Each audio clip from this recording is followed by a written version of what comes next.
Oke, sebelumnya apakah suara saya terdengar? Terdengar, Mas Dimas. Oke, untuk peserta dimohon bisa konten.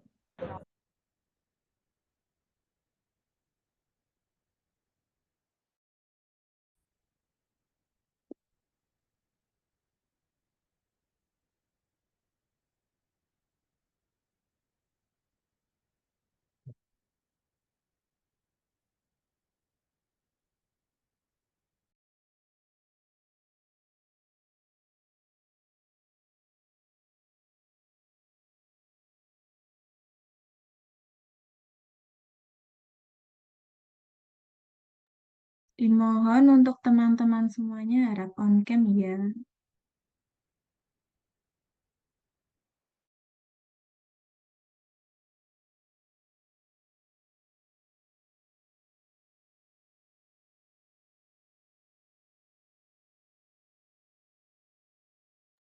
Oke, sebelumnya izin masuk. Assalamualaikum warahmatullahi wabarakatuh. Waalaikumsalam warahmatullahi wabarakatuh. Yang terhormat Ibu Anissa Istiqomah selaku dosen pengampu pendidikan etika profesi. Yang saya hormati Ibu Sri Mulyani, SPB, selaku pemateri, serta teman-teman yang berbahagia. Puji syukur atas kehadiran Allah Subhanahu wa taala, Tuhan yang Maha Esa, kita masih dapat bisa berkumpul dalam forum sharing session pada pagi hari ini yang mengangkat tema kompetensi profesionalisme guru, pantaskah dikatakan profesional jika mengajar tidak sesuai background pendidikan. Sebelumnya saya Dimas Landung Putrakoso dari TKNHA 2023. Di sini saya diberikan amanah sebagai Master of Ceremony, sebagai pemandu jalannya sharing session pada pagi hari ini. Pada kali ini sharing session akan dibantu oleh pemateri kita, yaitu Ibu Sri Mulyani SPG dari SMP 1 Pundong Bantul, Daerah Istimewa Yogyakarta. Sebelumnya izinkan saya membacakan biografi dari Ibu Sri Mulyani sendiri. Ibu Sri Mulyani merupakan guru bahasa Indonesia SMP 1 Negeri Pundong Bantul, Yogyakarta. Beliau merupakan aktivis genre DIY. Adapun prestasi yang pernah beliau dapat diantaranya pertama Duta Genre DIY 2020, juara 1 Nasional Musabaqah Nasid 2022, serta sudah malang melintang sebagai motivator di lingkup regional DIY. Ibu Sri Mulyani, apa kabar Bu? Cek. Sebelumnya suara saya dapat terakses dengan jelas? Jelas. Oke. Sudah. Oke, terima kasih Mas Dimas ya, terima kasih. Kabarnya baik, Alhamdulillah. Semoga teman-teman yang ada di rumah masing-masing atau dimanapun berada selalu dalam keadaan sehat dan bahagia. Amin. Ya ini sharing session Bu, jadi tidak usah terlalu formal, kita hanya sharing-sharing saja ya. Ini dari Prodi PKN UNY Bu. Oh iya. Jadi kami Halo memohon teman-teman. materi ilmunya supaya kita jadi orang yang baik. Ya, Ibu Sri Mulyani sendiri sekarang kesibukannya apa saja Bu? Wah, banyak ya. Sebelumnya perkenalan dulu ya teman-teman. Saya Sri Mulyani. Sebenarnya jangan dipanggil Bu dulu deh ya. Belum nikah soalnya ya, dipanggil Mbak aja. Gitu. Ya kan saya juga sebenarnya belum tua-tua banget gitu ya. Jadi biar kita lebih akrab gitu ya. Teman-teman itu juga adik tingkat saya gitu ya di UNY karena saya juga kebetulan lulusan dari UNY tapi saya dari Fakultas Ungu teman-teman FBSB gitu. Nah, dipanggil Kak atau Mbak gitu aja deh, jangan Bu ya. Iyalah, biar nggak kelihatan tua maksudnya. Kalau kesibukannya teman-teman banyak ya. Ya, Jadi untuk kesibukan yang pertama jelas saya ngajar teman-teman di SMP Negeri 1 Pundong, tapi guru honorer gitu ya, atau GTT, guru tidak tetap, dan untuk sekarang masih dalam proses pendaftaran PBG teman-teman, pendidikan profesi guru. Nanti mungkin saya jelaskan ya, kenapa akhirnya saya daftar PPG gitu. Terus kesibukan yang lain saya aktif di ini teman-teman, Forum Genre Daerah Istimewa Yogyakarta. Itu adalah forum di bawah BKKBN yang menangani masalah-masalah remaja gitu. Jadi remaja itu kan kompleks banget ya. Jadi kita kayak merangkul remaja-remaja gitu. Ayo apa sih masalahnya gitu. Kita curhat bareng, kita cerita bareng, terus kita juga kerjasama sama lembaga-lembaga kayak BKKBN DIY, kemudian DP3AP atau ini Lembaga Perlindungan Anak dan Perempuan Daerah Istimewa Yogyakarta, kemudian lembaga-lembaga kayak Red Foundation, Siklus Indonesia, dan lain sebagainya teman-teman. Jadi kayak ini loh, fokus ke masalah-masalah remaja kayak gitu. Itu sih kesibukan yang lain juga saya kebetulan tinggalnya di asrama teman-teman di Pondok Pesantren Darul Fatihah Bantul Yogyakarta. Jadi ya itu sih kesibukannya. Itu.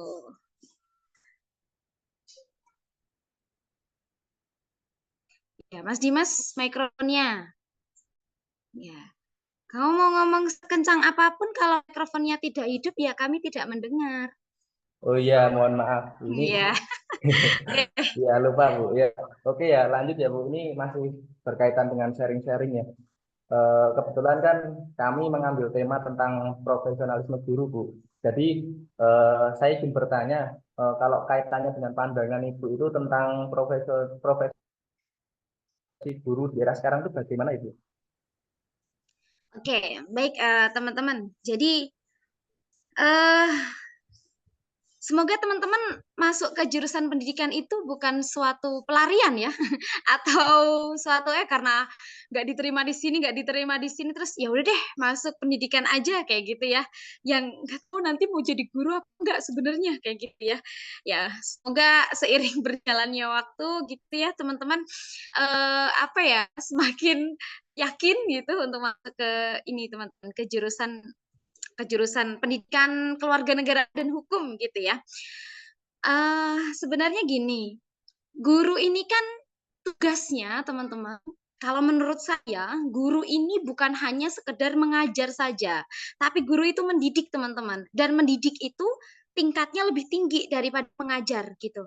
Jadi tidak sekedar mentransfer ilmu aja. Misalnya kalau PKN gitu ya, kayak dasar-dasar negara Republik Indonesia apa aja. Gak hanya ngasih tahu itu teman-teman, tapi juga mentransfer kehidupan, mentransfer apa. Ini loh dasarnya negara Indonesia. Kita gak cuma tahu, tapi bagaimana kita mengamalkan di kehidupan sehari-hari misalnya dan seperti itu.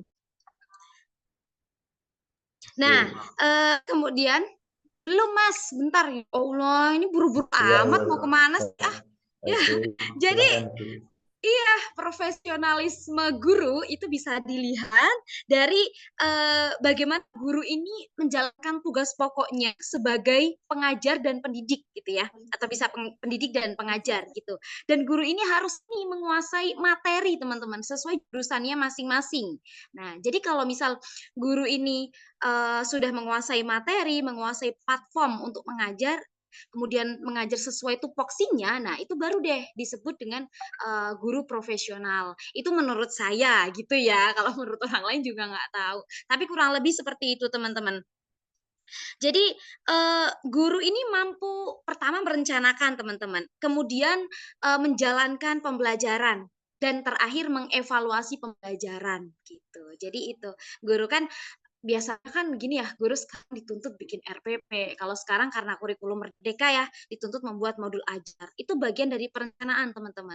Kemudian setelah itu pembelajaran, itu bagaimana di kelas, mengkondisikan kelas, menyampaikan materi, dan mendidik siswa dengan baik. Dan yang terakhir mengevaluasi nih, apa sih yang kurang dalam pelajaran saya? Siswanya nangkep nggak apa yang saya kasih? Nah, kayak gitu. Itu Mas Dimas. Oke. Ya, ini dipanggil Mbak atau Bu? Punya Mbak Mbak ya? aja, ya kan saya Oke, udah bilang Mbak aja. oke, oke, Mbak. Ya. Ini Mbak, ini sekarang kaitannya dengan tantangan. Biasanya kan tantangan suka duka dari seorang guru itu bagaimana sih? Apalagi di era sekarang ini, kita kan diterima oleh teman guru dan lain sebagainya. Iya, benar teman-teman. Di zaman sekarang tuh ngeri banget ya jadi guru tuh. Yang pertama, karena emang kita emang eranya udah teknologi gitu ya, teman-teman. Semuanya serba teknologi. Dan nantinya murid-murid yang akan kita ajar itu adalah murid-murid generasi alpha gitu ya, yang mereka itu lahir kapan ya? Mulai tahun 2020-an lah. Ya, nanti dari Gen Z sampai ke generasi Alpha itu yang akan kita ajar teman-teman. Dan mereka ini udah nggak bisa lepas dari teknologi. Makanya gimana caranya guru itu apa namanya menghindari ketergantungan siswa dari teknologi. Memang teman-teman, teknologi ini sangat penting dan sangat berguna untuk menunjang pembelajaran. Karena sekarang kalau nggak pakai HP juga susah gitu kan kita mencari informasi. Tapi bagaimana kita mengkondisikan siswa supaya siswa nggak ketergantungan nih gitu. Karena biasanya yang saya alami teman-teman, kalau di sekolah yang saya ajar kebetulan ini ya nggak boleh bawa HP gitu ya sekolah karena masih SMP. Tetapi ada beberapa mata pelajaran yang misal gurunya minta kayak besok bawa HP ya, kita ada pelajaran bawa HP. Nah, itu siswanya minta. Tetapi ternyata banyak disalahgunakan, teman-teman. Yang seharusnya HP digunakan untuk belajar, untuk searching, cari materi dan lain sebagainya malah ngegame atau malah TikTokan dan lain sebagainya. Jadi itu, gimana cara kita menghindari atau mengkondisikan siswa supaya mereka tidak ketergantungan teknologi. Nah, seperti itu. Kemudian yang kedua, teman-teman, eh, apa ya? Beda banget guru zaman sekarang sama zaman dulu. Dulu kalau misal guru nih ya, ada siswa yang nggak memperhatikan gitu ya, atau siswa yang bandel di dalam kelas. Kita boleh loh guru dulu mukul gitu ya. Biasanya kan gitu ya, dilempar penghapus, dilempar apa kapur gitu kan. Sekarang ya, kamu dikit aja misalnya bentak aja atau mungkin jewer dikit aja langsung diperkarakan ya nggak sih? Iya kan? Jadi kayak terus gimana sih nih gimana kita didik muridnya kalau dikit aja kita diperkarakan, dikit-dikit aja dilaporkan ke polisi. Jadi itu teman-teman, nih anak tuh nggak bisa sekarang dimarahin, dipukul karena apa ya? Baperan sih anak-anaknya zaman sekarang. Makanya anak-anak zaman sekarang itu kenal namanya generasi stroberi, teman-teman. Nah, generasi stroberi ini sebenarnya mereka itu kreatif ya. Dan dari apa ya? Dari luar kan kalau generasi stroberi ini kelihatan banget cantik gitu ya. Wah, cantik, merona. Coba lihat anak zaman sekarang yang nggak pakai make up tuh yang mana? Nggak ada SMP lu make upan gitu kan. Apalagi yang SMA kuliah gitu kan. Tapi teman-teman, stroberi itu kalau dilihat kan cantik merona gitu ya. Tapi sekalinya apa ya, ditusuk misal dicuil gitu aja langsung melenyot gitu kan. Ya sama kayak anak-anak zaman sekarang kayak gitu. Wah, cantik, kelihatannya pinter, kreatif, tapi kena apa dikit aja langsung baper, langsung bikin story galau ya. Langsung bikin apa ya, story mau bunuh diri apa kayak gitu. Kayak gitu teman-teman.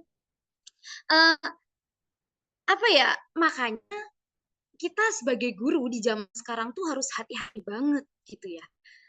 Gak boleh kita asal-asalan sedikit aja kita ini bisa diperkarakan. Kan udah banyak ya guru yang kemarin udah banyak banget sih yang sampai ada yang demo itu ya, yang guru agama nyuruh anaknya didiknya sholat gitu kan.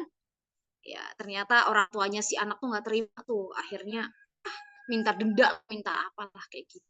Nggak pantas sebenarnya seperti itu gitu kan. Udah guru tuh ya udah kayak gajinya kecil ya. Ini belak-belakan aja ya teman-teman ya. Ya kalian udah nyemplung di pendidikan ya. Mau nggak mau harus terima. Ya kecuali kalau udah PNS atau P3. P3K gitu ya.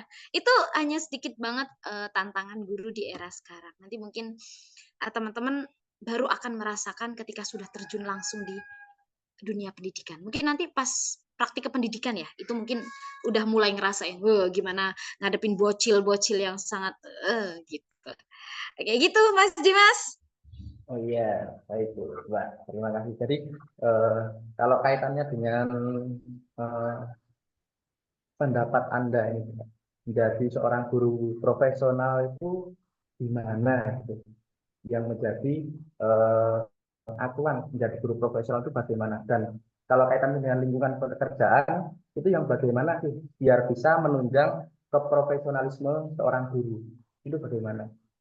Ya, ya tadi ya, sudah saya jelaskan sedikit bahwa guru yang profesional itu adalah guru yang memahami materi secara komprehensif, materi yang diajarkannya gitu ya teman-teman. Jadi kayak misalnya nih, teman-teman kan kuliah di PKNH gitu ya. Jadi teman-teman benar-benar memahami materi secara komprehensif.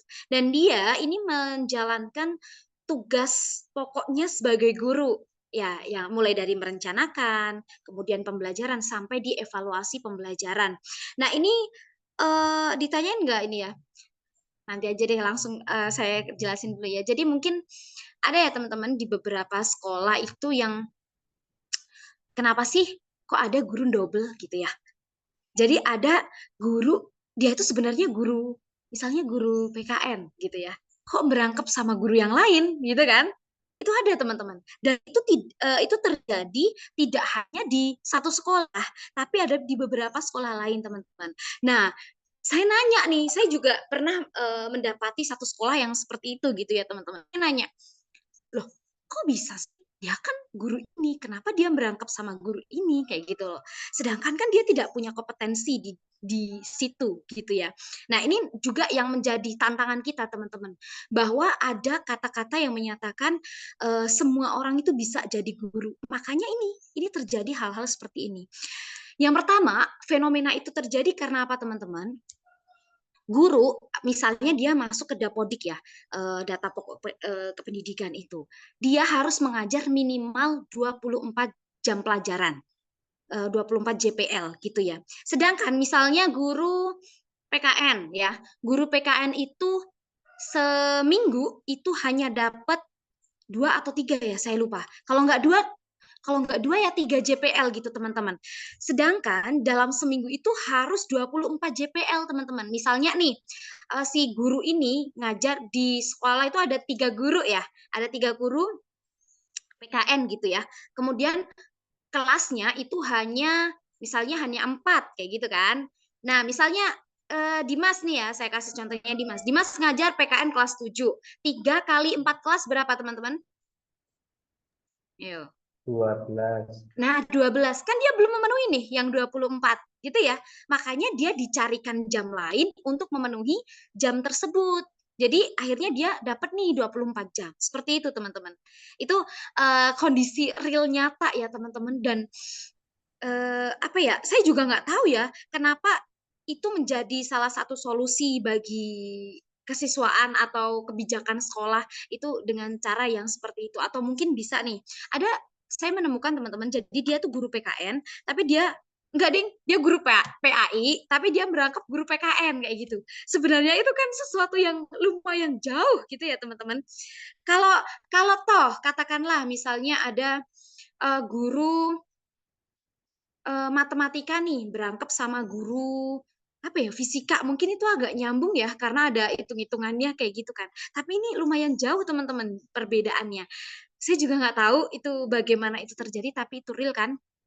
Jadi untuk melengkapi yang 24 jam itu. Karena apa teman-teman? Kalau nanti 24 jam itu nggak lengkap ya nggak bisa. Nanti mungkin gajinya nggak turun lah atau dia dan lain sebagainya pokoknya seperti itu.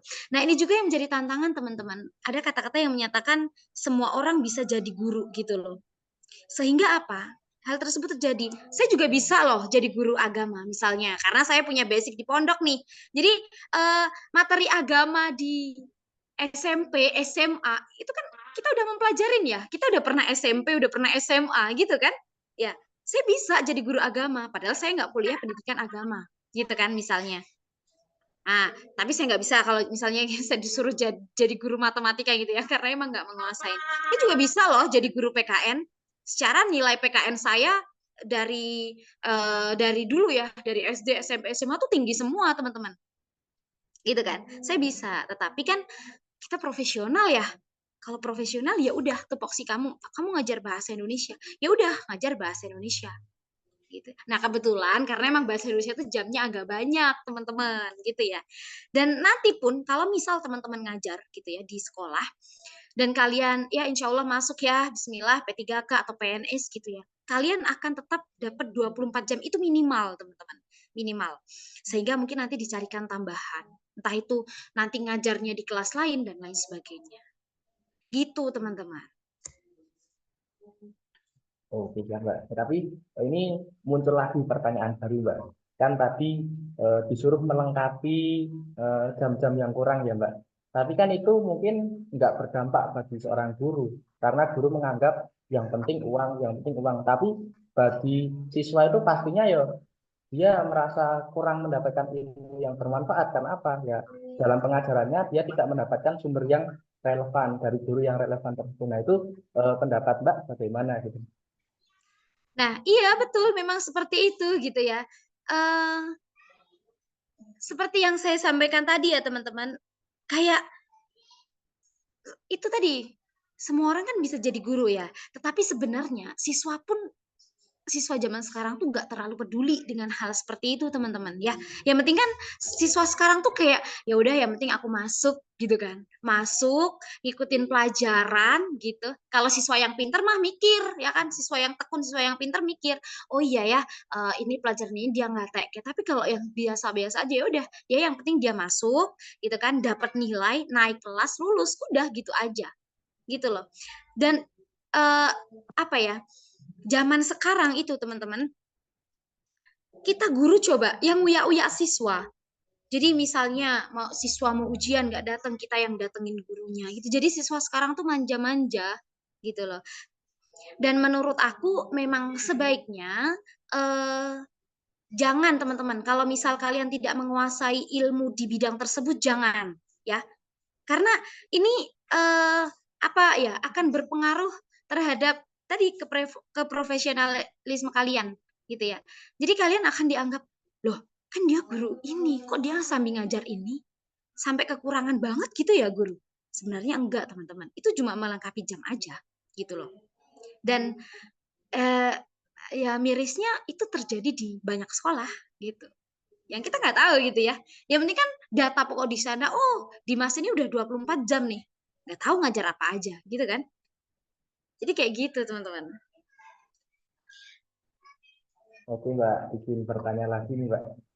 Eh, Sekarang kan seperti yang Mbak sudah jelaskan, banyak sekali kasus-kasus yang guru tidak profesional, banyak kasus Kemendikbud membuat aturan-aturan yang tidak masuk akal. Nah itu yang saya ingin tanyakan, itu bagaimana sih Mbak pendapat Anda bagaimana cara penanganan kasus-kasus tersebut? Gitu. Oke. Jadi teman-teman, sekarang ini kan lulusan pendidikan banyak ya. Salah satu tantangan kita. Jadi tadi ada kan saya mengatakan orang-orang tuh berpikiran semua orang bisa jadi guru. Nah, kalau udah kayak gitu minimal guru SD lah gitu kan. Kalian pasti bisa jadi guru SD, teman-teman. Pasti bisa. Yang ngajar SD apa sih yang diajar ya kan? Masal di IPAS gitu kan bahasa Indonesia, kalian pun pasti bisa gitu kan, teman-teman. Nah, tapi masalahnya teman-teman, guru nanti bergaining posisinya tuh jadi lemah gitu kan. Kalau semua guru bisa ngajar gitu kan. Jadi nanti guru itu gak eksklusif gitu ya. Kalau misal semakin pekerjaan itu nggak eksklusif, maka akan semakin rendah gajinya gitu loh teman-teman. Kayak misalnya gitu ya, semua orang itu bisa ngepel gitu kan, bisa. Tetapi kan emang gaji ngepel tinggi, enggak kan? Enggak kayak gitu teman-teman. Jadi guru di zaman sekarang itu antara demand dan supply-nya itu sangat tidak seimbang gitu ya. Jadi lulusannya banyak gitu ya, tetapi apa namanya permintaannya sedikit gitu kan. Dan tidak ada sekolah yang apalagi sekarang sekolah dilarang untuk menerima honorer gitu kan. Ngeri emang Kemendikbud sekarang tuh. Udah gitu teman-teman, ketika kita sekarang ya, apanya sekarang, ketika kita mau jadi kita mau daftar P3K ya sekarang, kalau guru kan P3K ya, atau PNS, kalau kalian mau daftar P3K, syaratnya kalian harus PPG. Dan kalau mau PNS, syaratnya harus masuk Dapodik, teman-teman. Sementara sekarang, mulai sekarang ini, Dapodik nggak dibuka lagi, teman-teman. Saya ceritain, saya awal masuk ya, waktu itu saya masuk jadi guru honorer karena kebetulan ada salah satu guru yang meninggal dunia gitu ya, jadi saya menggantikan. Dari awal saya sudah kasih tahu teman-teman sama kesuaannya bahwa, Mbak, tapi ini belum tahu ya, karena Dapodik ini tidak tahu bukanya kapan dan nggak tahu mau buka lagi apa enggak, kayak gitu loh teman-teman. Dan gurunya menyampaikan, saya juga mohon maaf Mbak, Mbak nanti kalau sewaktu-waktu tergeser nggak apa-apa ya, kayak gitu. Saya bilang, ibu nggak apa-apa karena memang niat saya ya udah deh gitu kan. Guru kalau emang udah apa ya eh, bingung gitu kan, ya udahlah daripada nganggur gitu jadi guru honorer aja gitu kan. Ya habis fresh graduate nganggur mau ngapain gitu kan? Yang penting kerja gitulah. Nah, terus teman-teman bulan kemarin ya, bulan Mei itu ternyata ada P3K, P3K itu yang udah ini ya udah ditetapkan pemerintah tuh masuk teman-teman di SMP 1 Pundong. Itu guru bahasa Indonesianya ada 2. Saya yang honorer tuh ada 2 guru bahasa Indonesia teman-teman. Saya sama teman guru saya 1 tapi dia udah dapodik. Saya belum dapodik. Jadi saya nggak diakuin teman-teman. Saya nggak diakuin di pemerintah Bantul, apalagi di pemerintah pusat. Nggak diakuin. Jadi kayak guru ekstra gitulah istilahnya ya. Akhirnya teman-teman, posisi saya kegeser. Karena apa? Saya dapat 24 JPL. Makanya tadi saya sampaikan kan, kalau guru 3K atau PNS itu minimal harus 24 JPL. Sedangkan guru yang udah dapodik juga minimal harus 24 JPL. Nah, terus dapat tuh. Akhirnya saya dibilangin sama gurunya, sama wakil siswaan, wah Mbak ini ada guru apa ya, ada guru P3K masuk. Mau nggak mau kan posisi saya tergeser karena dia harus dapat 24 jam. Ya udah, akhirnya saya memutuskan untuk masuk PPG, teman-teman. Karena apa? Saya juga mau ngajar lagi gitu ya di tempat lain kayak wah susah nih. Saya mau masuk Dapodik aja sekarang udah nggak buka gitu kan. Ya. Terus kalau saya mau daftar P3K gitu ya, sekarang harus pakai sertifikasi PPG. Jadi saya bingung gitu kan. Terus gimana nih gitu kan. Nasib guru semakin terombang-ambing. Ya, iya kalau dia yang udah masuk Dapodik ya, itu udah ya lumayan aman gitulah istilahnya. Tapi kalau yang belum, akhirnya saya memutuskan untuk daftar PPG teman-teman.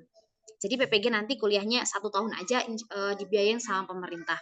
Gitu ya teman-teman. Jadi kalau teman-teman nanti pengen banget nih jadi guru gitu ya, pengen mengabdi gitu ya. Karena guru tuh ya guru kan harus ikhlas kata orang-orang ya, guru kan harus ikhlas, harus mengabdi gitu kan. Ya udah terima aja gajinya kecil gitu kan, tapi kita nggak cukup kalau mau apa ya dari guru honorer gitu yang bayarnya berapa sih gitu kan per bulan gitu teman-teman. Akhirnya saya memutuskan saya daftar PPG seperti itu. Jadi kalau teman-teman pengen ini daftar PPG, tapi Mbak saya nggak mau jadi guru meskipun saya lulusan pendidikan, ya udah daftar S2 gitu. Misalnya kalian bingung ya, kalian mau jadi apa seperti itu. Kalian misal mau lintas, aku jurusan pendidikan kok, tapi mau cari kerja yang lain, udah boleh aja teman-teman gitu ya. Kalian tuh kuliah, lulus jadi sarjana, kalian nggak harus jadi guru gitu ya. Misalnya kalian nggak harus linear kok. Misalnya kalian jurusan pendidikan, kalian, wah aku harus jadi guru PKN. Nggak harus. Pokoknya kalian, passion kalian apa, ikutin teman-teman. Karena kalau kita udah bekerja sesuai passion, itu akan enak gitu loh. Kita akan nyaman ngejalaninnya. Tapi kalau saya kan emang senang ya jadi guru. Jadi saya gimana nih caranya biar saya itu ngajar tapi juga nggak khawatir akan gajinya dan lain sebagainya. Akhirnya saya daftar PPG. Gitu, Mas Dimas. Oke, siap Mbak Sri. Terima kasih sekali, ini sharing-sharingnya sangat bagus. Nah, memasuki acara selanjutnya nih Mbak, kan banyak dari teman-teman tuh merasa, saya ingin bertanya kepada narasumbernya bagus Boleh. banget. Nah, ini bagi teman-teman yang ingin bertanya, silahkan raise hand, dipersilahkan. Oke. Ya, silakan teman-teman. Kalau misal nanti saya nggak bisa jawab, karena saya kan ya namanya manusia ya, tidak lupa kesalahan gitu ya. Nanti kalau misal saya tidak bisa menjawab, saya akan tanyakan kepada yang lebih ahli seperti itu. Terima kasih. Oke, monggo siapa yang bertanya? Jadi ini 3 penanya. Oke, Mas Abdul Rosid dulu Mbak. Monggo. Oke, baik. Terima kasih, Mas Dimas. Iya, ini terkait tentang pelaksanaan pembelajaran di sekolah ya tadi. Pertanyaan saya ini aja sih, seandainya ya di situ kan ada beberapa contoh nih guru mata pelajaran PKN. Kan di setiap sekolah hanya memiliki 1 sampai 2 aja ya. Iya, saya kemarin sempat ke sekolah. Nah, di sekolah tersebut ada guru yang tiba-tiba resign. Nah, seandainya dalam sekolah tersebut guru itu sudah maksudnya guru PKN tersebut sudah mengajar sesuai dengan ketentuan jam ketentuannya. Nah, tetapi guru yang satunya itu malah resign. Bagaimana cara sekolah menutupi supaya eh, kelas itu tidak kosong dari mata mata pelajaran tersebut begitu? Oke, baik. Jadi tadi kasusnya ada 2 guru nih ya di suatu sekolah gitu ya misalnya. Terus suara saya masuk nggak? Kayak aman ya. Nah, terus tiba-tiba gurunya ini resign nih gitu ya. Padahal sebenarnya dia udah melakukan tugasnya sebagai guru gitu ya. Betul, Iya, Mas Bu. Abdul Benar-benar. Rosik? Benar-benar. Iya. Nah, seperti itu teman-teman. Ini fenomena ini banyak banget terjadi ya teman-teman. Resign tuh banyak faktornya ya, entah karena dia misalnya mau kuliah lagi atau dia mau kuliah PPG atau mungkin dia mau pindah kota atau dan lain sebagainya. Nah, biasanya teman-teman dari sekolah itu mencari guru pengganti. Nah, guru pengganti ini nanti guru dia masuk honorer, teman-teman, atau guru tidak tempat yang dia tidak masuk dapodik sama seperti saya ini dulu. Jadi dia karena ini ya gurunya ini meninggal gitu kan, akhirnya kan mau nggak mau harus tambah nih, nggak mungkin 2 guru. Waktu itu ada berapa guru ya di SMP saya.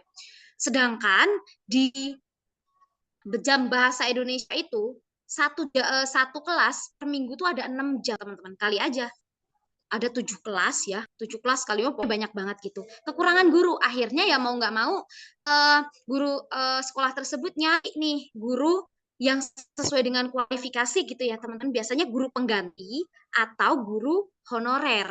Yang ini hanya biasanya sifatnya sementara. Ya kayak saya cuma ngajar dari bulan Januari sampai nanti terakhir bulan Juni. Karena apa? Sudah ada P3K yang masuk teman-teman. Sudah ada nama-nama yang misalnya kayak Dimas gitu ya. Dia dari pemerintah udah di tok gitu ya. Oh ini kamu mengajarnya kontrak 5 tahun di SMP 1 Pundong. Lah mau gak mau kan posisinya tergeser. Jadi gitu biasanya teman-teman. Nah, nanti guru itu selain dia mencari ganti sementara atau honorer sementara, guru itu juga mengajukan teman-teman. Cek, halo? Oke. Maaf ya teman-teman kalau putus-putus ya. Nah, selain sekolah itu mencari guru sementara, guru pengganti atau guru honorer untuk melengkapi jam tersebut di sekolah, biasanya sekolah ini juga mengajukan ke pemerintah, teman-teman. Entah itu ke pemerintah kabupaten maupun ke pemerintah pusat, biasanya ke kabupaten dulu sih. Itu untuk meminta, ini loh di sekolah ini kekurangan guru ini, dimohon untuk P3K ke sini. Makanya banyak kan perpindahan tugas atau pertukaran. Nah, jadi seperti itu. Mungkin itu jawabannya Mas Abdul Rosik. Semoga bisa menjawab ya. Terima kasih. Kalau nggak puas ya mohon maaf karena saya bukan alat pemuas. Gimana Mas Rosid? Puas belum? Ya, sudah. Saya punya pertanyaan lagi satu. Nah, kalau apakah itu ada seleksinya? Itu gimana ya? Terus kalau untuk dapat informasinya bagaimana? Oke, teman-teman.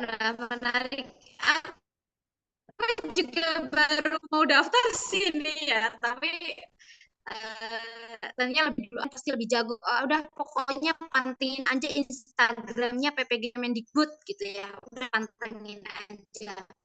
Kalau mau masuk itu ada seleksinya teman-teman.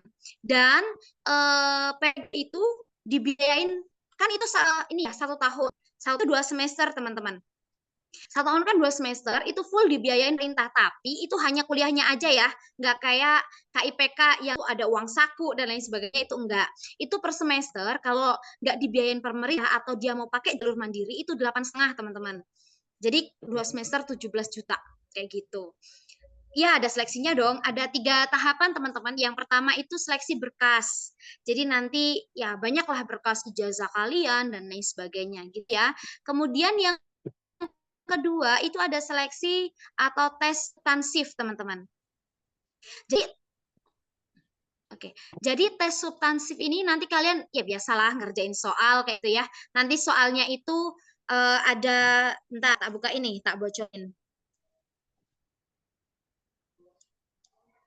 Sebentar.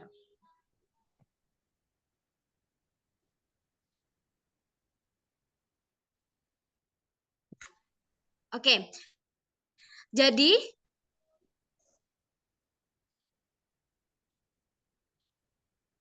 cek.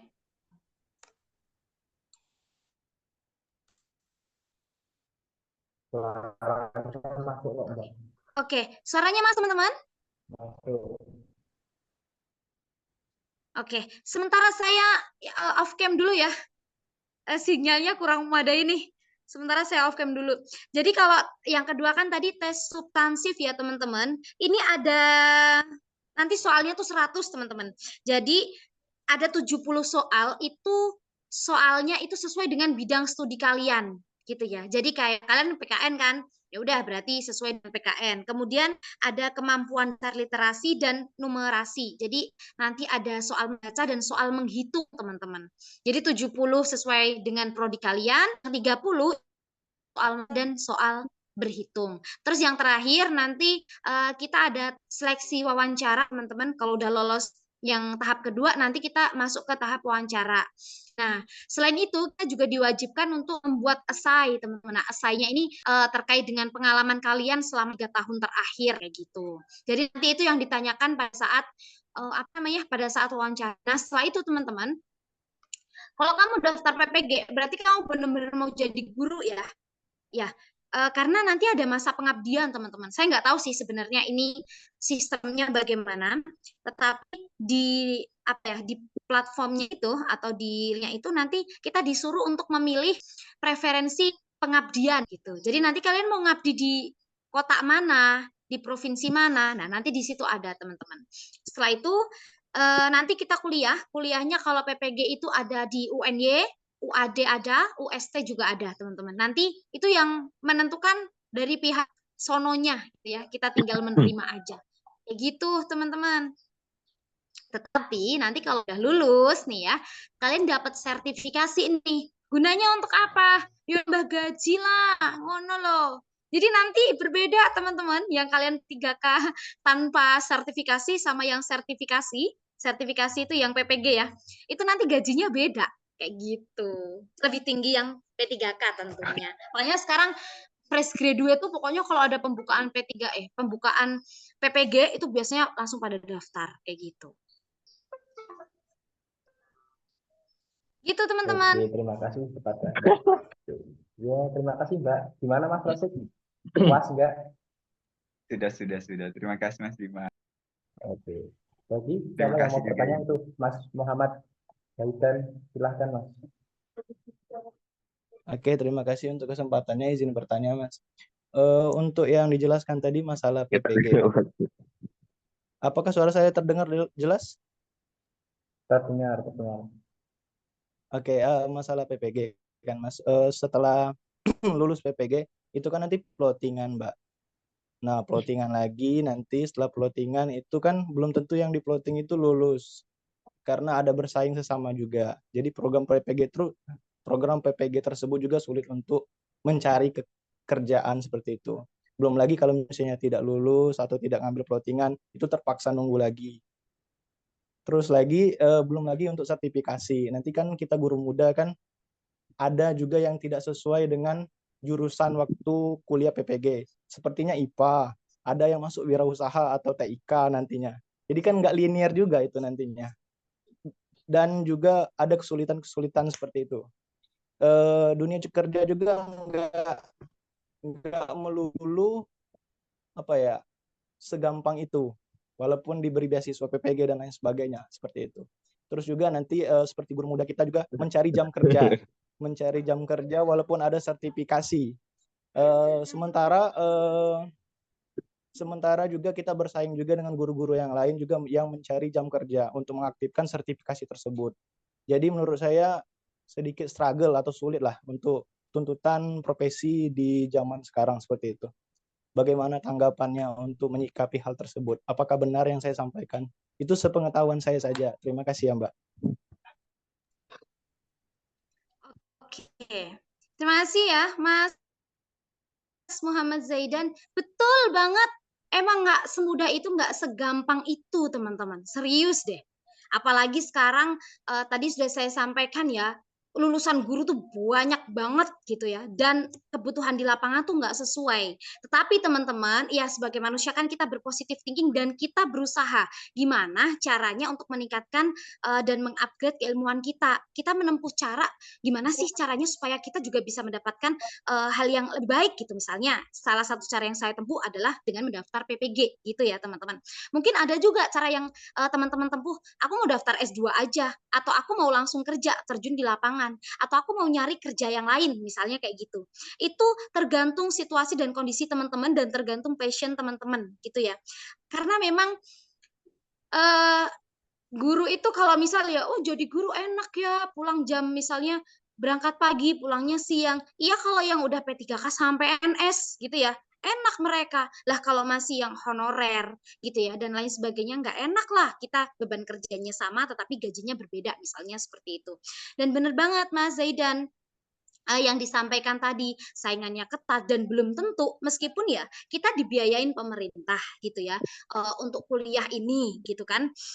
Terus nanti belum tentu juga kita lulus. Maksudnya lulusnya itu lolos PPG-nya, kemudian setelah itu kita langsung dapat kerja, kita langsung gini ini. Emang nggak menjamin teman-teman. Tetapi kalau memang hal itu baik, apa salahnya dicoba gitu ya. Dan teman-teman punya pilihan masing-masing. Teman-teman setelah lulus ini ke depannya mau jadi apa, mau bagaimana, mulai dipikirkan dari sekarang teman-teman. Ya meskipun kalian baru semester berapa sekarang? Baru semester 4 apa 2 apa 3? Semester 2 ini. Oh baru semester 2 ya? Mulai dipikirkan dari sekarang teman-teman. Sebenarnya passion kalian itu di mana? Di guru apa enggak? Atau bagaimana itu mulai dipikirkan dari sekarang. Dan ke depannya jangan sampai teman-teman menyesal. Kalian harus menentukan arah hidup kalian itu mulai dari sekarang, rencanakan yang matang. Jadi gitu Mas Zaidan ya, saya tidak bisa mungkiri bahwa memang hal tersebut memang terjadi dan banyak sekali terjadi gitu teman-teman. Tapi kalau ada cara-cara yang setidaknya itu bisa membantu kita, ya nggak apa-apa kita tempuh gitu ya. Dan apa ya teman-teman, pokoknya lakukan yang menurut teman-teman ini aku banget nih, ini passion aku. Saya akan berusaha di sini, saya akan berjuang di sini, seperti itu. Gitu ya. Karena kalau saya memang passion saya di grup, ya udah saya menempuh pendidikan PPG, misalnya seperti itu. Gitu loh teman-teman. Oke.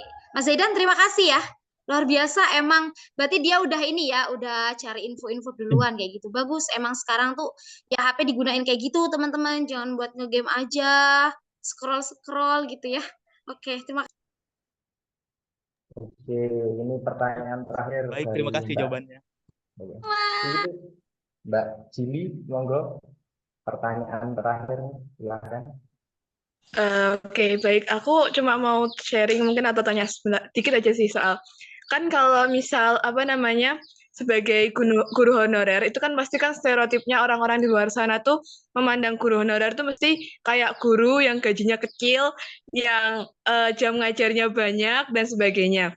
Sedangkan di era sekarang ini kita dipaksa untuk harus honorer dulu atau bagaimana PPG dulu dan sebagainya. Dan kadang tuh kebutuhan ekonomi itu kadang nggak menunjang untuk apa namanya untuk melaksanakan itu. Dan ya nggak bisa dipungkiri beasiswa itu juga bisa menunjang itu. Tapi kan kadang orang kalau udah misal lulus S1 aja itu mesti lebih memilih untuk mencari pekerjaan lain daripada untuk melanjutkan menjadi guru. Nah, pandangan Mbak sendiri terkait hal tersebut itu bagaimana? Oke, baik, terima kasih Mbak. Mbak siapa ini panggilannya? Jili, Mbak. Oh, Mbak Jili. Oke, ya benar ya. Emang kalau guru honorer itu, kalian tau gak sih guys? Sebenarnya beda-beda ya guru honorer. Kalau di mana teman saya di Sleman ya, itu jadi guru pengganti. Jadi 1 jam pelajaran itu dihargain sekitar 40 sampai 50 ribu, teman-teman. Misalnya nih dia dapat 24 jam. Itu berapa? Misal 50 aja. Itu seminggu ya. Seminggu 24. Berarti misalnya 50 ya, berarti 1.200.000 gitu ya. Tapi teman-teman, 1.200.000 itu terus, wah seminggu 1.200.000. Berarti kalau sebulan 4 juta, berapa? 4.800.000 toh. 4.800.000 dong. Enggak lah, itu cuma dibayarin seminggu itu doang, teman-teman. Jadi sebulan itu ya udah segitu gajinya gitu ya, teman-teman. Dan apa ya? Sekarang kan nggak apa-apa kalau jadi guru itu berjuang dulu, nanti juga lama-lama diangkat. Iya, mau sampai berapa tahun gitu kan ya. Jadi saya sarankan teman-teman, guru itu apa ya, kalau yang nggak benar-benar ikhlas ya sulit karena memang gajinya nggak sesuai dengan apa yang menjadi beban kerja kita. Makanya silakan teman-teman mulai sekarang juga memikirkan nih, jangan kalau aku pengen jadi guru, tapi aku juga pengen kaya nih, pengen punya dapat uang. Cari peluang lain, misalnya kalian punya usaha yang lain seperti itu. Dan memang kan kalau udah lulus S1 ya udah langsung ngajar aja gitu-gitu ya. Apalagi tuntutan dari orang tua, wis lulus kok ora kerja, orang ini kayak gitu kan. Ya mau bagaimana lagi ya, kita tinggalnya di Indonesia yang seperti itu ya teman-teman, sehingga mau nggak mau kita harus menyikapi hal tersebut dengan bijak gitu ya. Saya salut sama anak-anak muda yang dia itu memiliki usaha gitu ya, sehingga apa itu jauh banget gajinya kalau dibandingkan guru, teman-teman. Makanya gimana sih sebenarnya pemerintah tuh mau mensejahterakan guru, tapi nggak tahu sampai sekarang tuh kayak belum terwujud aja gitu kan, belum terrealisasi aja. Apa cuma omong kosong doang ya, kita tahu lah ya pemerintah kita seperti apa gitu kan. Ya, apalagi sekarang gonta-ganti kurikulum, kemudian kebijakan pendidikan yang ya kayak gitulah ya. Jadi saya sarankan seperti itu teman-teman. Salah satunya ya kalau mau jadi PNS pun kalian melalui persaingan yang sangat ketat, P3K juga seperti itu, kalian harus masuk Dapodik, apalagi sekarang Dapodik udah nggak dibuka lagi gitu kan. Jadi silahkan teman-teman juga memikirkan, karena kan yang tahu ya teman-teman sendiri gitu ya. Basri juga nggak tahu nih karena baru pertama kali ketemu gitu kan misalnya. Oh, aku harus mikir nih gimana caranya punya sampingan yang lain, punya usaha yang lain kayak gitu ya. Sehingga nantinya kita nggak terjebak. Kita juga ngajar tuh benar-benar ikhlas karena penghasilan utama kita itu nggak dari guru gitu ya, tapi mungkin dari usaha kita yang lain. Jadi ya udah guru ngabdi aja gitulah ya, istilahnya gitu. Gitu Mbak Jili ya.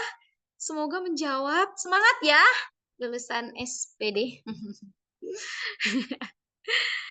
Oke, terima kasih. Oke, siap Mbak. Terima kasih atas motivasinya. Belum motivasi ya, ini masih sharing.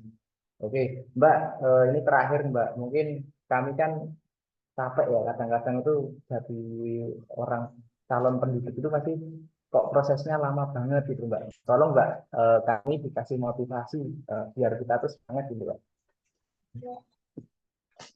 Aduh, kalian butuh motivasi ya? Ya saya juga sebenarnya butuh. Ya udah apa-apa ya, kita saling memotivasi gitu ya teman-teman.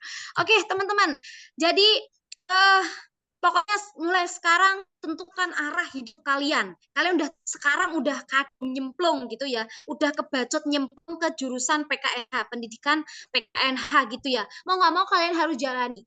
Misalnya kalian, aku nggak suka nggak di sini, terus kalian mau pindah, mau ngulang dari awal lagi. Eman-eman teman-teman, kalian udah dapat 2 semester gitu kan.